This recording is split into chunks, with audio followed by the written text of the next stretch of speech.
Ciao, il video di oggi doveva parlare di come il firewall FortiGate può analizzare il traffico incapsulato nell'HTTPS.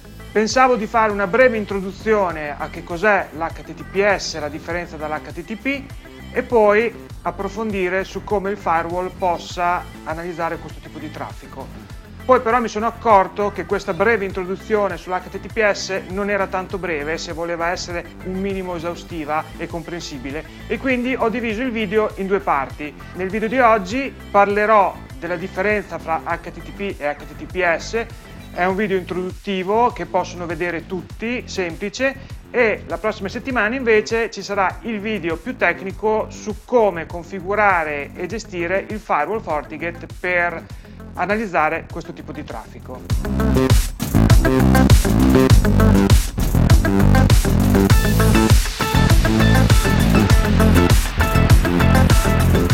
Vi sarà capitato di notare, quando digitate un indirizzo internet nel vostro browser, che questo di solito incomincia con il prefisso http://. Per esempio http://www.google.it. Altre volte invece incomincia per https://www.google.it. Poi la pagina che si apre è sempre la stessa. Allora, qual è la differenza?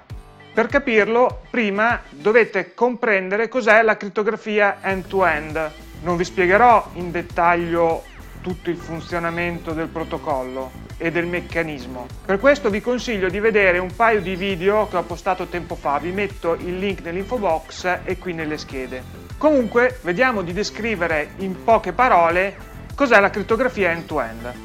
Quando voi aprite un browser e digitate un indirizzo, per esempio www.vostrosito.it, senza aggiungere niente oppure mettendo il prefisso http://, quello che aprite è la cosiddetta pagina in chiaro, ovvero il traffico non viene crittografato. Il traffico passa attraverso tutti gli apparati di rete come router e switch tra voi e il sito in chiaro, ovvero chiunque abbia accesso a questi apparati o possa intercettare il traffico durante il tragitto potrà vedere in chiaro, leggere in chiaro quello che voi avete scritto e quello che il sito vi risponde. Quindi capite che se voi state accedendo all'home banking, mettete le vostre credenziali, chiunque potrebbe leggere i vostri dati, accedere al vostro conto e trasferire tutti i vostri soldi sul suo conto, per esempio. Oppure potrebbe intercettare i dati della vostra carta di credito e fare dei pagamenti con i vostri dati. Scusate l'interruzione, volevo dirvi che se volete ricevere notifiche su quando escono i miei nuovi video, dovete cliccare qui sotto sul pulsante iscriviti e poi sulla campanellina a fianco per ricevere le notifiche tutte le volte che posto nuovi video. Se poi il video vi piace, vi ricordo di mettere un like in modo da farmi sapere. La soluzione a questo problema è l'HTTPS, ovvero l'HTTP con l'aggiunta di una S finale che sta per secure, sicuro.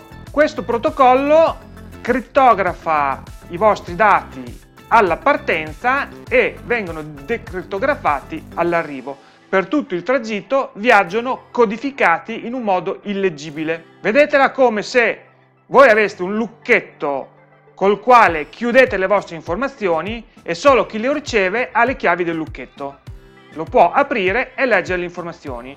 Chiunque durante il tragitto intercetti il vostro traffico non ha le chiavi del lucchetto e non può vedere quello che c'è dentro. Molti siti oggi ridirigono tutte le connessioni verso l'HTTPS, quindi anche se voi non mettete HTTPS ma digitate solo HTTP o il sito, accedete a una pagina che vi ridirige automaticamente verso la pagina HTTPS. In questo modo i dati saranno sicuri e nessuno nel mezzo potrà intercettarli. Negli anni queste chiavi sono state rafforzate, rese più difficili da aprire per evitare che qualcuno riesca ad accedere. Ad oggi è considerato ancora un sistema sicuro. Infatti la maggior parte degli attacchi non avviene durante il tragitto ma alla partenza o all'arrivo. Come capisco se la conversazione HTTPS è in atto correttamente?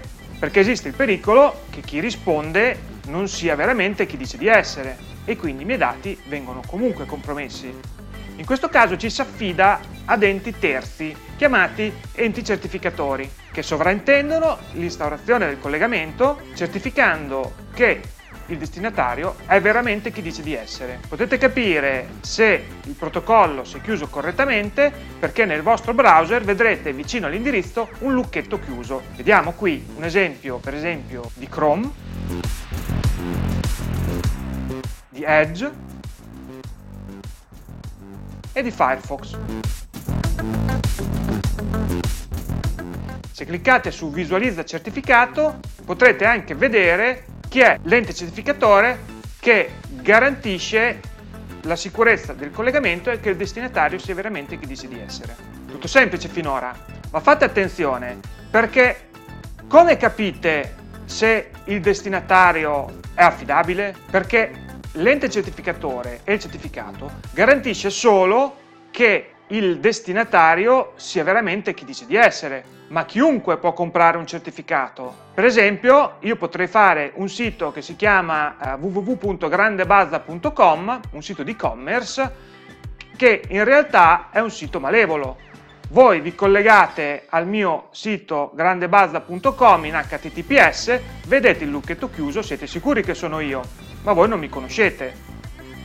A questo punto sul sito trovate offerte con sconti al 90%. Pensate, comodo, faccio l'affare, acquistate qualche cosa e arriva il momento del pagamento. Il pagamento vi ridirige con PayPal. Siete tranquilli, tramite PayPal al massimo perderete quei pochi soldi che avete deciso di spendere. Vale la pena provare. Cliccate sul collegamento di pagamento e vi si apre la pagina di PayPal dove immettere le vostre credenziali per autorizzare il pagamento. Vi si apre la pagina di PayPal, lucchetto chiuso, tranquilli, potete fare il pagamento in tranquillità. Peccato che non siete stati ridiretti sul sito di PayPal, ma siete stati ridiretti sul sito www.paypal.com. Voi avete inserito le vostre credenziali, avete ricevuto l'ok al pagamento, pensate di aver fatto l'acquisto, invece vi hanno appena rubato le credenziali di PayPal, si sono collegati al vostro conto e hanno trasferito tutti i soldi che sono riusciti a prendere su un altro. Ma com'è possibile? Tutti i lucchetti chiusi garantivano che la comunicazione era protetta e i destinatari erano veramente quelli che mi aspettavo. E allora come sono riusciti? Dove abbiamo sbagliato? In due punti. Il primo è stato quello di fidarsi di grandebazza.com.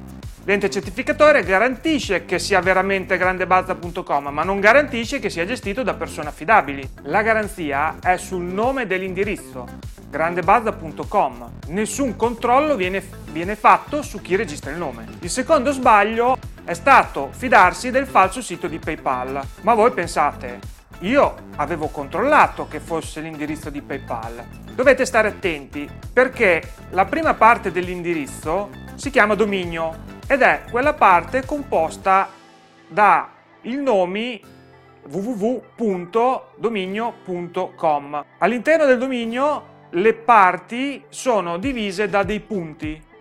Quindi www.paypal.com è il dominio di PayPal.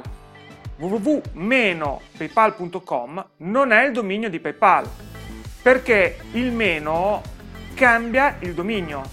Quindi se io a paypal.com prefiggo www. Va bene, mail. Va bene, ottengo mail.paypal.com, payments.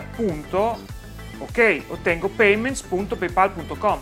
Ma se io metto un meno, www-, il dominio cambia, non è più paypal.com, ma diventa www-paypal.com. Lo so che non è facile da capire all'inizio, ma se guardate un po' di domini e ci pensate un attimo, dovreste riuscire a capire la differenza. In questo caso, www-paypal.com è stato acquistato dagli stessi proprietari di grandebazza.com e in questo modo sono riusciti a ingannarvi. Ecco allora le tre cose da verificare sempre quando navigate su internet. Prima cosa, usare sempre HTTPS se possibile invece di HTTP. Seconda cosa, verificate sempre che il lucchetto nel browser sia chiuso. Terza cosa, verificate sempre che il nome del dominio al quale siete collegati sia quello corretto e non contenga caratteri strani che lo modificano. Con questo concludo il video di oggi. La prossima settimana vedremo come configurare il firewall FortiGate per analizzare il traffico HTTPS. Per il momento vi saluto, vi ricordo che se il video è piaciuto potete lasciare un like, vi chiedo di condividerlo e se volete iscrivetevi al canale per ricevere le notifiche quando usciranno nuovi video. Ciao!